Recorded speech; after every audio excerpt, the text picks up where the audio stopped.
बाबा एवं शास्त्र अध्ययन करुछन प्रातः कालर 7टा परे परे सकाळ 7 घटिका परे बाबा एवं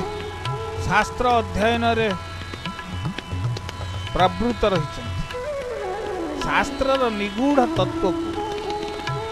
से भक्त मान निकट में जो भली भाव में परिवेषण करती ताहा जे शुणे आउ ये अकिंचन व्याख्याकार बाबांकर सही शास्त्र व्याख्या शुणिबार सौभाग्य लाभ कर एबे तो साधारण लोके चषमा व्यवहार न कले आखि को देखा जाए नहीं आपण माने आश्चर्य हेबे 121 वर्षर वृद्ध शास्त्र अध्ययन करने निमित्त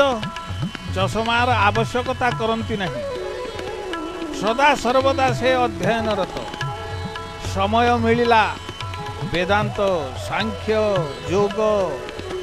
वैशेषिक न्याय प्रभृति दर्शन अध्ययन करवा